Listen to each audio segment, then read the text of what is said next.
Assalamualaikum. Semoga masih pada standby di Jauh Dekat Film, karena kini giliran Band of Brothers episode 8 yang beredar. Yuk langsung. 9 Februari 1945 memasuki fase akhir Perang Dunia nih Bor, dimana karena pertempuran Bulge dan bagaimana aksi mereka di Baston dan Foy, divisi Airborne 101 menjadi terkenal di media Amerika. Dan kini Kompi E sedang berada di Hagenau yang juga sama masih terselimuti dengan salju. Di episode ini kita mengikuti perspektif serdadu bernama Webster yang baru saja balik ke Medan dan bergabung dengan Kompi E, yang mana Webster nggak mendapat sambutan baik karena memang doi nggak ikutan bertempur di Baston. Kalau diinget-inget nih, Webster ketembak di episode kelima Bor. Apa mau dikata ya, Webster ini memang model ogah-ogahan dan takut mati gitu Bor. Ya siapa yang enggak sih. Webster bahkan sempat terusir dari peletonnya Bull dan Jody Martin yang isinya serdadu-serdadu kawakan ini Bor. Sampai akhirnya Webster bergabung dengan peleton kedua yang kini semakin sedikit dan membuat Malarkey diangkat menjadi letnan yang memimpin sisa-sisa peleton ini. Di peleton ini pun Webster hanya mendapatkan dinginnya kata-kata kawan yang menyangka Webster sengaja berlama-lama di rumah sakit. Pahit juga jadi Webster nih. Kehadiran Webster yang membolos kengerian Baston ini pun bahkan gak diinginkan oleh Malarkey yang mengirimnya balik ke Spears yang kini udah jadi kapten dan pemimpin Kompi E saat ini. Sementara di pinggir sungai, Dick Winters dan Louis Nixon berdiskusi tentang adanya tugas baru untuk melakukan patroli tempur di area seberang sungai. Sedangkan Webster rupanya gak berhasil menemui Spears. Yang nongol ialah Lipton yang kini menderita radang paru-paru. Namun tiba-tiba datanglah seorang perwira muda yang masih hijau dan seger dan gak pernah merasakan medan tempur sama sekali. Doi bernama Letnan Jones. Nah akhirnya Spears pun datang bersama Dick Winters dan Louis Nixon yang memberikan briefing. Tugas terbaru ini ialah patroli untuk mendapatkan tawanan perang. Artinya keberhasilan patroli ini jika Kompi E bisa menculik serdadu Nazi.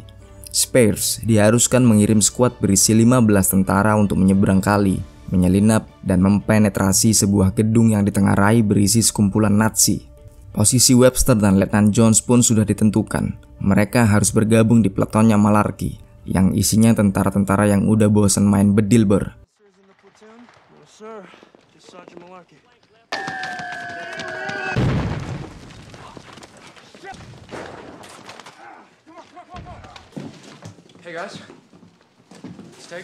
Letnan Jones dengan otoritas yang lebih superior dari semua anggota di ruangan ini menyampaikan pada Malarkey apa aja yang jadi kebutuhan misi nanti malam. Tugas yang disambut kecut oleh peleton ini. Di sini juga Malarkey menyampaikan jika supply terbaru sudah dikirim. Dan akhirnya setelah sekian lama nggak lihat shower, anak-anak Kompi E bisa mandi air hangat di tengah kepungan kebekuan hawa Eropa. Sementara itu, Lipgard mencari cara untuk mengetahui detail dan resiko dari Webster. Dan seketika itu juga kecewa karena mereka masih harus berpatroli di perang yang udah jelas siapa pemenangnya ini. Dan saat mereka keluar, sedikit kejutan terjadi.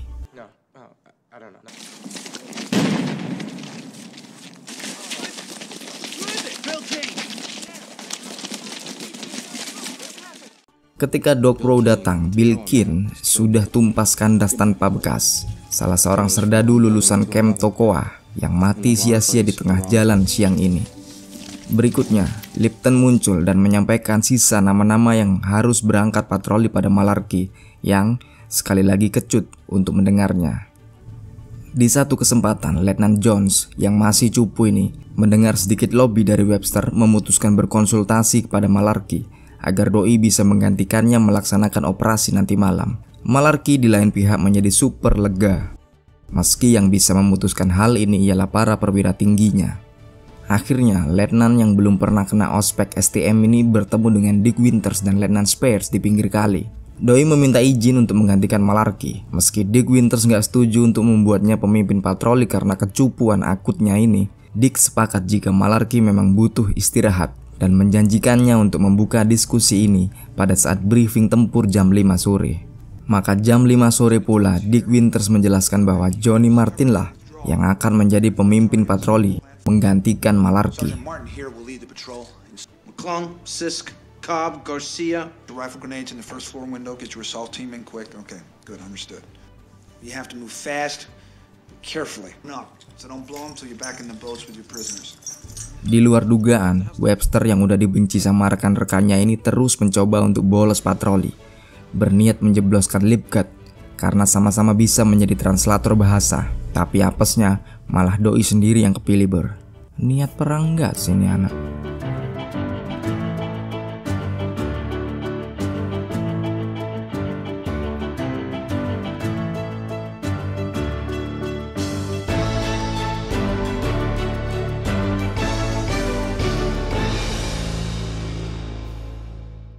Malam pun tuntas dan lekas berubah menjadi dini hari pukul 1.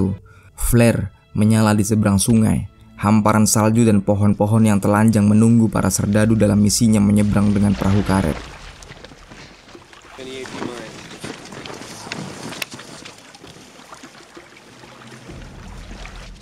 Cobb, Sisk, Garcia mengawali insiden di prasubuh ini dengan perahunya yang oleng, membuat gusar Lele dan Gurami yang lagi beraktiviti di dasar. Namun para pionir kita di depan terus melaju dalam kegelapan malam. Johnny P. W. Martin dengan seksama berbekal pengalaman menyebar anak buahnya, memberi advice penuh presisi, berbaris taktis dan praktis. Dengan betis-betis dilangkahkan untuk menuntaskan krisis malam ini dengan patroli yang sadis, menembus gelap puing bisu bersalju yang statis. Rumah target pun berhasil disatroni dengan langkah-langkah sunyi. Maka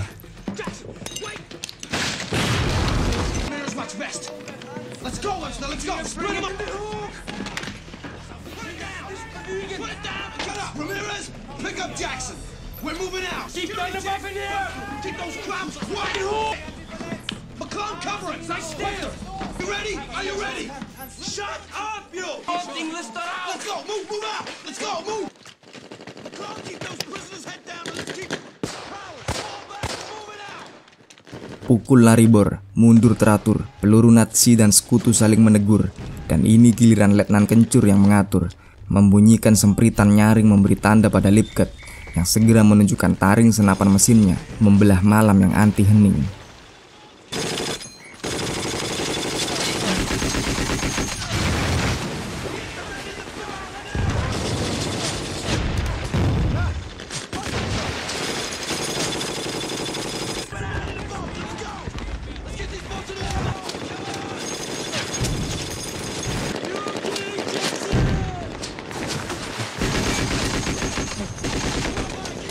Tiket PP kali depan markas sudah sah dengan berhasilnya Kompi E menyeberang balik. Hanya dengan Jackson yang juga berhasil membuat wajahnya makin pretel dengan brutal darah dan serpihan metal. Di markas, Jackson langsung cepat dirawat. Martin langsung beredar ke kantor batalion. Sedangkan Fast, serdadu yang tukang lipat kertas dan tukang ngerjakan Microsoft Office 1945 ini baru tahu kengerian perang. Doi terserang shock dan berlagak preman keling terhadap para tawanan. Doc Rowe datang dan berusaha menstabilkan Jackson.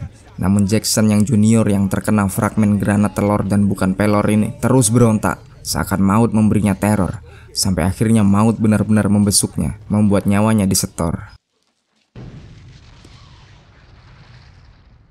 Satu korban sia-sia di perang yang seharusnya sudah berakhir ini. Di pinggir kali yang udah adem ayem dengan ikan sepat dan lele di rumah tangga masing-masing, Kolonel Singh memerintahkan agar diadakan patroli sekali lagi. Dick Winters dan Louis Nixon pun mengeluhkan bagaimana Kolonel Singh merequest dijalankannya patroli sekali lagi. Duka yang terus-terusan berlanjut.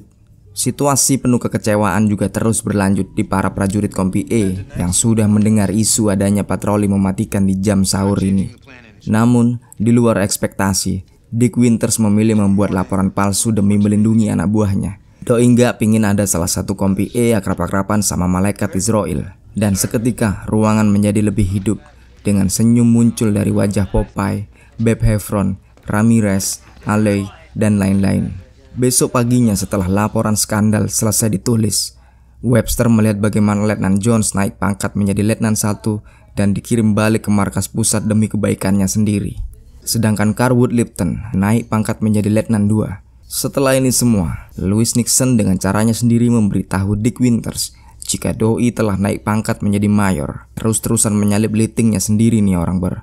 Dan di pagi yang terang ini, Webster dan semua prajurit Kompi E akhirnya ditarik mundur. Letnan Jones menyempatkan berpamitan kepada Webster dan anak-anak Kompi E lainnya. Konvoi jeep dan truk yang berisi wajah-wajah lelah tapi sudah lega dan bahagia inilah yang mengkomplitkan episode ini, Bor. Maka Ogut sampai di sini dulu juga. Tetap di jauh dekat film. Wassalamualaikum, yuk bye.